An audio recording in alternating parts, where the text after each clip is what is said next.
السلام عليكم ورحمة الله وبركاته. النهاردة هنعمل وصفة جميلة جدا، هي وصفة حلو ومش حادق. بس قبل ما نقول مكونات وصفتنا نقول بسم الله الرحمن الرحيم ونسمع الصلاة على الحبيب المصطفى. اللهم صل وسلم وزد وبارك عليه. انا عايزة اللي مشتركش في القناة يشترك، واللي مشترك يعمل لي لايك. هنقول وصفتنا النهاردة هنعمل صينية بسبوسة. صينية جميلة جدا هتحبوها، هي حلو شرقي طبعا. اول مكونات وصفتنا نقول ايه؟ ده نص كيلو بسبوسه. دقيق سمولينا اللي هو دقيق البسبوسه العادي نص كيلو. ومعايا يعني لو انت بتوزني بالكوبايات المج دي 3 كوبايات مج من اللي هي الكوبايه دي، ماشي؟ يبقى 3 كوبايات دقيق سمولينا او نص كيلو. ومعايا نص كوبايه سمنه، ومعايا كوبايه لبن، وكوبايه الا ربع سكر اللي هي 3/4، يعني كوبايه شايلين منها الربع او 3/4 كوبايه سكر. ومعايا هنا معلقه بيكنج باودر وكيس فانيليا، ممكن تستغني عنهم، يعني دول لو مش موجودين عندك ممكن تستغني عنهم. ومعايا 4 معالق كبار جوز هند، ومعايا 3 معالق كبار شربات تقيل يا جماعه. ومعايا هنا فول للتزيين، فول سوداني عندك، لوز، اي حاجه للتزيين، مش عايزه تزينيها براحتك مش شرط يعني. اول حاجه بسم الله الرحمن الرحيم، انا هحط كل المكونات السايله مع بعضها. هحط الشربات وهحط اللبن، كله السوائل كده مع بعضها، وهحط الفانيليا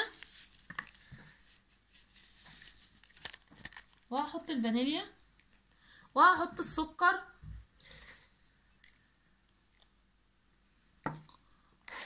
اهو اديلهم تقليبه كده مع بعضها.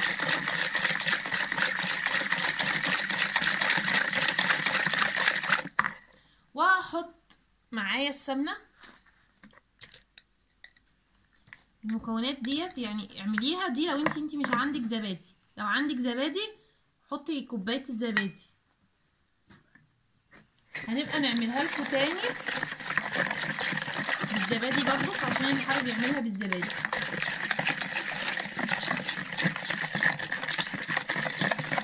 حط دلوقتي جوز الهند 4 معالق كبار،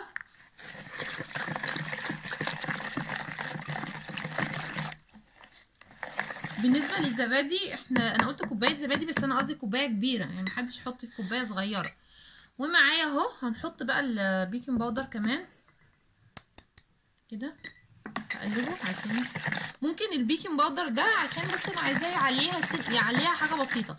لو انت مش حابه او حابه يبقى حجمها عادي صغير، مش علوها ارتفاعها كبير كده عادي، انا هحط الدقيق واسيب حبه. بصوا بقى البسبوسه مش بتقعدي تقلبي بقى كتير كده، لا ده انت بتقعدي فاهمه تبسبسيها، عشان كده اسمها بسبوسه، عشان احنا بنبسبسها.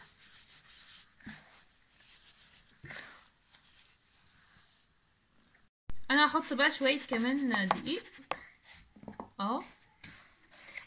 شايفين بقى انا حابه قوامها كده، يعني مبسبساها كده، القوام ده هو اللي حلو، ما تبقاش اتقل من كده.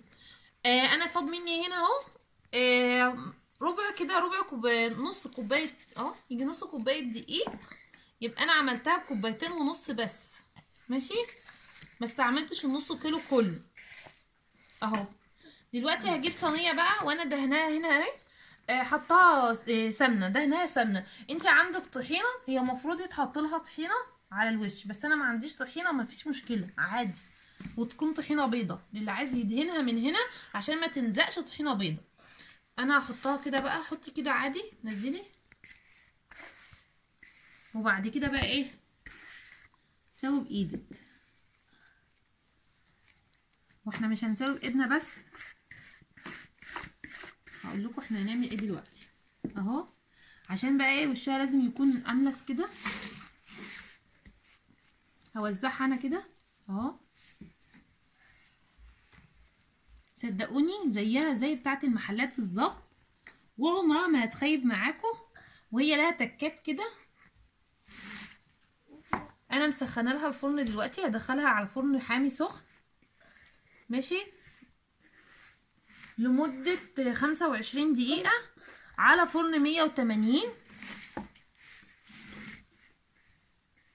اهو. هجيب انا دلوقتي بقى كيس تلاجة حضرتكم هعمل ايه. انا اهوت يعني سويتها على قد ما اقدر بايدي، وهاجي بقى من هنا كده، عارفين تسووا برضو كده اهو كده اهي كده، هي تسوي التسويه جميله اهي. وغير كده كمان هجيب انا بقى الفول السوداني وازوق بقى. الفول السوداني ده اختياري، يعني ممكن تدخليها الفرن كده ماشي، وهي بتحتاج معلش، وهي بتحتاج شربات يكون سخن دافي، يعني مش سخن قوي. انا رصيت الفول اهو، عندك لوز رصي، عندك اي مكسرات رصيها من على الوش.